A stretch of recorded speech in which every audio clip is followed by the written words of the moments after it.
कार्यक्रम के प्रायोजक हैं श्री मदन भाई रेखाबेन हुमड़, रूपेन प्राची हुमड़, अनगवीर आर्शवीर हुमड़, रिक्ता विशाल सेठी, आरिका अर्जुन सेठी।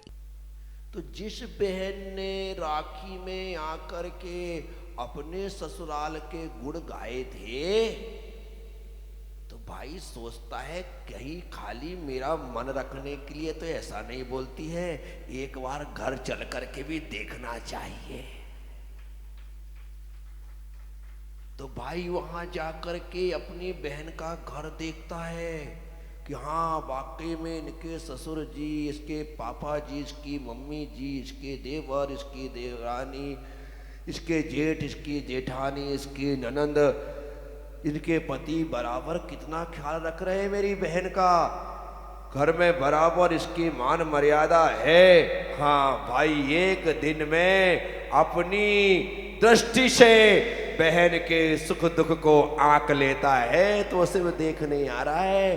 भाई तुझ तो बहाना है, तिलक लगाना तो बहाना है, उसे तो अपने बहन के सुख दुख का पता लगाना है, और वह दिन वह अवसर। साथियों, आज का दिन अपने आप का बड़ा महत्वपूर्ण दिन है। भाई अपने बहन की सुख दुख को देखने के लिए उसके पास जाता है, तिलक लगवाता है।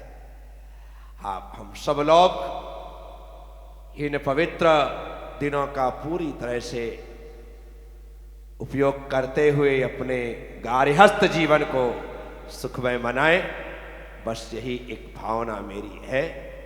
आज आप सब लोगों को मैंने अपना मंगलमय आशीर्वाद इस भाव से प्रदान किया कि आपके जीवन में पवित्रता ही पवित्रता हो, आपके जीवन में आनंद ही आनंद हो, बस यही भावना मैं भाता हूँ। ओम नमः, सबसे क्षमा, सबको क्षमा। जय गुरुदेव, जय। बोलो 108 आचार्य प्रज्ञा सागर जी महामुनि। बेटी हो ना, कोई सामान्य बात नहीं है। जो खिलती तो किसी उपवन में है, हर शोभा किसी दूसरे उपवन की बढ़ाती है। जो खिलती तो किसी घर में है, और खुशबू किसी दूसरे घर में फैलाती है। गजब का कलेजा होता है बेटी का। माँ बाप की खुशी के लिए उनको छोड़ने के लिए तैयार हो जाती है। पिताजी, आप चाहते हैं कि मैं विवाह करूं, आप चाहते हैं कि आप जो कह रहे हैं मैं उसके साथ जीवन बिताऊं। पिताजी, आपकी खुशी मेरी खुशी है, मैं तैयार हूं। जिस घर में 18, 20, 22, 24, 25 साल रही, एक झटके में उस भरे पूरे घर को छोड़ करके उस अनजान शहर में एक अजनबी के साथ एक अनजाने घर में रहने को तैयार हो जाती है। उसका नाम बेटी है। निश्चित तौर पर इतना साहस बेटा नहीं कर सकता। लोग कहते हैं कि लड़की कमजोर होती है, कमजोर होती तो अपना घर छोड़ करके नहीं जा सकती। बेटी तो इतनी मजबूत होती है, और मजबूत होने के साथ साथ रोते हुए अपने माता पिता को भी ठाठस बधाते हुए उन्हें भी हिम्मत प्रदान करती है। उसका नाम बेटी होता है। वो इस घर को ही नहीं, दूसरे घर में जाकर के दोनों घर को संभालने की हिम्मत रखती है। बेटा तो अपने घर को और अपने माँ बाप को संभाल ले, इतना भी बहुत है, क्योंकि बेटे की दृष्टि माँ बाप पर नहीं, उसकी जायदाद पर होती है। और बेटी की दृष्टि माँ बाप की जायदाद पर नहीं, माँ बाप पर होती है। इसीलिए विवाह के बाद भी बेटी अपने माँ को रोज फोन लगाती है, माँ, मम्मी खाना बना लिया? क्या बनाया आज? सच कह रही हो ना? झूठ तो नहीं बोल रही हो? हाँ, पहले भी नहीं खाती थी।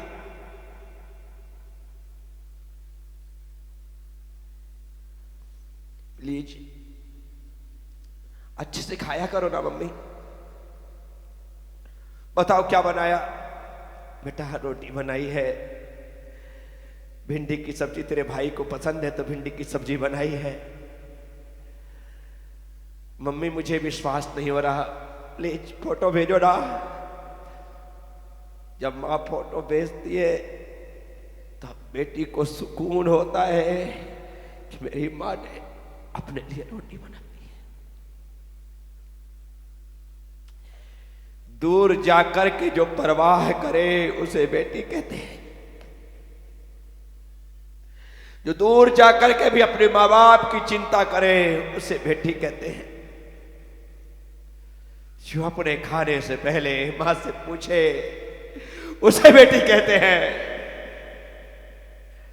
जो अपना हर सुख माँ के साथ शेयर करे उसे बेटी कहते हैं। जो अपने तकलीफ के दुख को माँ से छिपा करके रखे उसे बेटी कहते हैं।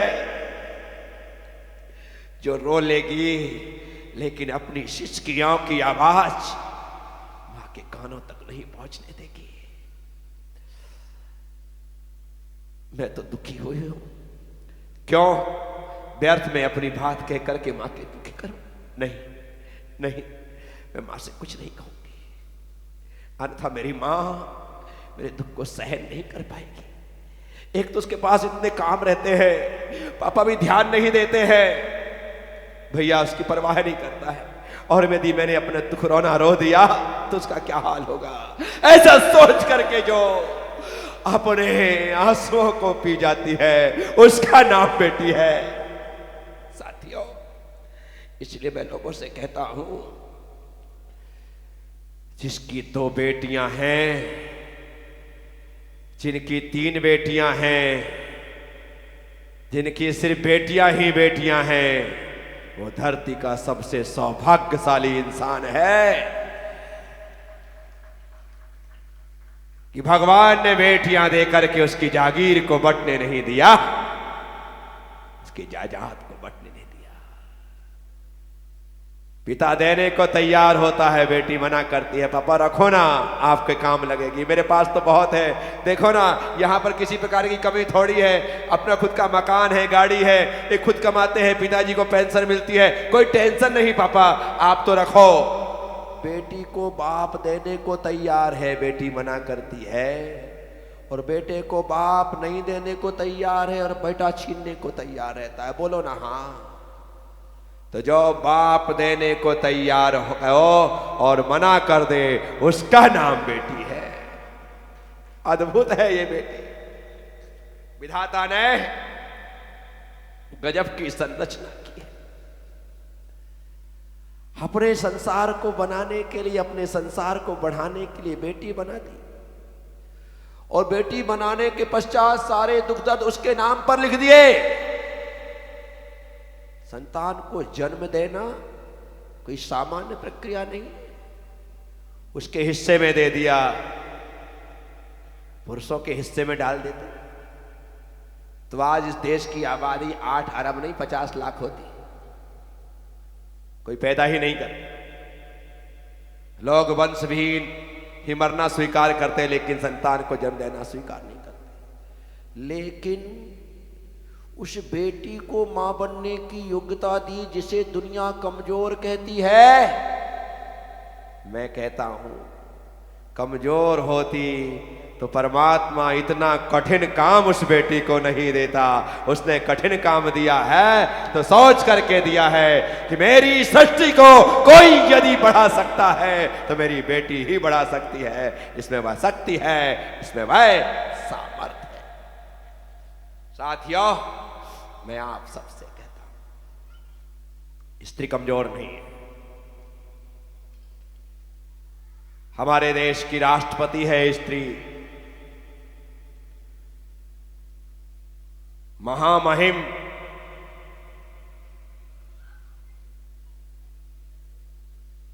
श्रीमती द्रौपदी जी मुर्मू,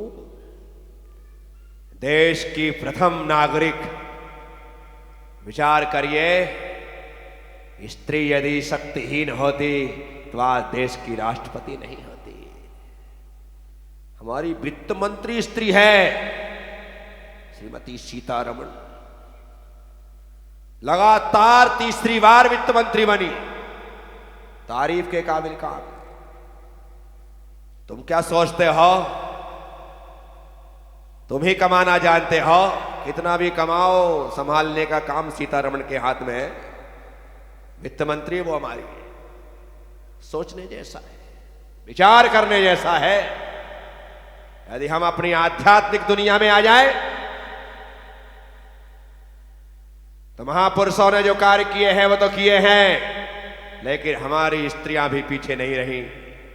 सीता को देखो, अंजना को देखो, चंदना को देखो, मैना सुंदरी को देखो, ब्राह्मी सुंदरी को देखो, मनोरमा को देखो, सोमाश्री को देखो। क्या नहीं किया इन्होंने। आज इनके नाम से स्त्री जाति गौरवान्वित है, गर्व महसूस करती है। साथियों, वर्तमान में देखो, आचार्य विद्यासागर जी महाराज यदि शरद पूर्णिमा को जन्म लेकर के आकाश में चंद्रमा की तरह चमचमाते हैं, तो उसी पूर्णिमा के दिन जन्म लेकर के ज्ञानवती माता जी भी स्त्रियों का मान और सम्मान बढ़ा देती है कि नहीं, पुरुष ही नहीं, बेटा ही नहीं, बेटी भी पूर्णिमा की तरह चमचमा सकती है। वाह, कमाल कर। साथियों, ये स्थान यदि पुरुषों के द्वारा सुशोभित होता है तो स्थान स्त्रियों के द्वारा सुशोभित होता है। यारिका का पद आज स्त्रियों का सर्वोच्च पद है, जिस पर ये विराजमान है। संसार के मोह माया के बंधनों को छोड़कर आज इस अवस्था को उन्होंने धारण किया। रंग बिरंगे कपड़ों को छोड़कर श्वेत साटिका इन्होंने स्वीकार की। पवित्रता से अपने दामन को उन्होंने पवित्र किया। ब्रह्मचर्य से जिन्होंने अपने आप को, अपने शील को संरक्षित किया, ये ऐसा पद है। साथियों, हारिकाओं को, छुल्लिकाओं को, ब्रह्मचारिणियों को देख करके स्त्री समाज को गौरवान्वित होना चाहिए कि हमारा मान सम्मान बढ़ाने वाली कोई है तो ये माता जी और ये दीदियां हैं जो कि हमारे मान सम्मान को। साथियों, आज का यह भाई दूज का पर्व, जिसके लिए आप हम सब लोग यहां उपस्थित हैं, भाई लाइफ टाइम बहन का संरक्षक होता है। हमेशा उसकी रक्षा और सुरक्षा में कटिबद्ध होता है। तो चिंता मत कर, तू फिक्र मत कर, मैं तेरे साथ। वो हर समय उसके साथ खड़ा होता है। इसलिए बहन अपने आप को यहां रहती है तो सुरक्षित महसूस करती है और ससुराल में भी रहती है तो भाई है, इस कारण से अपने आप को सुरक्षित महसूस करती है कि कोई नहीं, मेरा भाई तो मेरे साथ है, मेरा साथ। साथियों, आप सब लोग यहां उपस्थित हैं। मैं चाहूंगा कि आपका बाल तिलक से सुशोभित हो। उस तिलक के ऊपर अक्षय सुख के प्रतीक अक्षत चिपके हुए हों।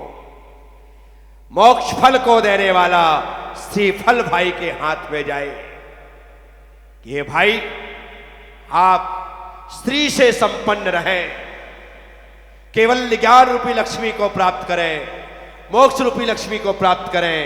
यह श्रीफल मैं इसी भावना से आपके हाथ में दे रही हूं। और जब भाई को वह श्रीफल, वह तिलक मिल जाता है तो भाई भी अपने बहन के पैर छूता है, लेकिन बहन आशीर्वाद नहीं देती। क्या आशीर्वाद? हाँ बेटा खुश रहे, आशीर्वाद नहीं देती। क्यों? क्योंकि भाई है, आशीर्वाद की उसको नहीं, आपको तो उसे शुभकामनाएं देना है। भाई आपने अपनी बहन नहीं, मुझे देवी मान करके मेरे पैर छुए हैं, तो मैं संकल्प लेती हूं कि अपने आचरण के माध्यम से, अपने शील के माध्यम से, अपने चरित्र के माध्यम से कभी आपके चेहरे को झुकने नहीं दूंगी, आपका मुंह कलंकित नहीं होने दूंगी, आपके माथे पर सिकन आए ऐसा नहीं होने दूंगी। ये भावना भाती हुई वह भाई को शुभकामनाएं प्रदान करती। साथियों, मैं आप सब लोगों से कहता हूं कि यदि ये अवसर हमारे समक्ष है तो चले हम भाई दूज का ये आनंद यहां पर लें। मैं आचार्य प्रज्ञा सागर, मुनि श्री शांत तीर्थ जी महाराज, मुनि श्री प्रिय तीर्थ जी महाराज के साथ इस समय मंचासीन इस तरह आरिका श्री सत्यमती माता जी, आरिका श्री हेमश्री माता जी, चुल्लिका श्री शांत प्रज्ञा माता जी विराजमान। ये पिच्छीधारियों का छोटा सा संघ यहां पर है। छुल्लक पूज्य सागर जी और पूर्ण तीर्थ जी कमरे में, लेकिन सब कुछ देख रहे हैं। ठीक है, यह कार्यक्रम जब ये यहां पर है तो माता जी मेरे माथे पर तिलक तो नहीं लगा सकती है, लेकिन कहां गई मेरी पिच्छी भाई? यह जो पिच्छी है इसके माथे पर तो लगा सकती है कि नहीं लगा सकती है? आरिका सत्यमती माता जी। इस कार्यक्रम के प्रायोजक हैं श्री मदन भाई रेखाबेन हुमड़, रूपेन प्राची हुमड़, अनगवीर आर्शवीर हुमड़, रिक्ता विशाल सेठी, आरिका अर्जुन सेठी।